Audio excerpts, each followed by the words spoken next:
And today, Mike Johnson, who's the Deputy Building and Zoning Administrator, is here to talk to us about the drone the city owns. So thanks for coming with me today. Hey, no problem.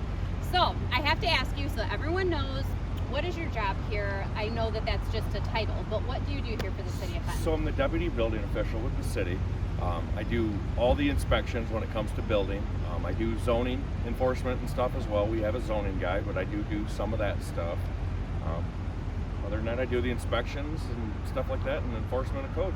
Okay, so how does a drone fit into this? Why does the city need a drone, and why do you operate it? So we need a drone for inspections, especially some of the bigger buildings that we're getting in town now. It's a lot harder. You know, shorter buildings we can use ladders and stuff like that to do inspections. With these taller buildings, it's really hard to get a ladder that big. Or it's dangerous. Yeah. Right. So we got a drone for doing inspections, and we can use it for taking pictures, you know, and stuff like that on buildings. So it's a good tool. So mostly you're looking probably for roofs. Roofs, windows. Windows, things like that. Things that aren't accessible from the ground. Exactly. So you're not actually going into people's property. It's just from above, and they might not even know you're there. Correct. Yeah. Yep. Okay.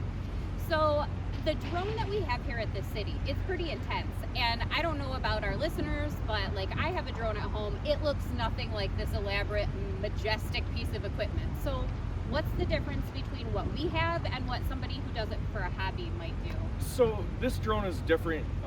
It's got a lot longer flight time. It's more of a heavy duty drone. It's not a drone you go out and do tricks with. You know, it's more for flying steady and stuff like that. It's got heat activated, you know, so like a FLIR system. So it's got a heat detection system on it. What does that mean? What is that word?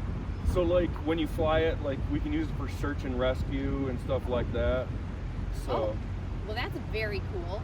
Have you used it for that yet? Yeah, as a matter of fact, we have. Since we've had the drone, we've used it to help PD search for a missing person.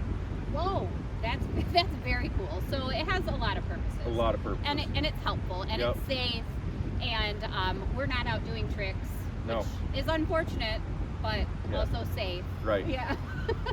So now I see a special pair of wings right there. Yep. So not just anybody can operate this drone. I, for one, am not allowed to touch it, but Mike can, and there's a reason why. Why is that? Yeah, so I had to go through FAA training, Part 107. So I went through the training, online courses, and then prepared for the test, and then I went to a off-site testing site up at Bishop Airport and took the FAA test. But you're like super close to being a pilot in the sky, right? Correct. Yeah. So the drone test is a lot like a private aircraft license. It's pretty close to that. So basically, it would just be flight time and stuff like that, and instrument tests. I see in your future, the fire department might need to have an aircraft carrying water, that'd and be great. I know someone who can do it. That's awesome. All right, so now we're going to take the drone up, which there are certain conditions that it kind of has to be in, and even though it's cold, the drone is still okay. Absolutely. What can we not have going on while the drone is flying? So visibility is a big thing. If it's foggy or rainy or super windy, then we'd be grounded. It's a lot like a helicopter, you know. There's things we can't fly in, you know. It's visual line of sight. Okay. We can't go higher than 400 feet. Okay. So, and it's pretty easy to do. Okay. So. All right, well, let's take it up. How exciting. All right.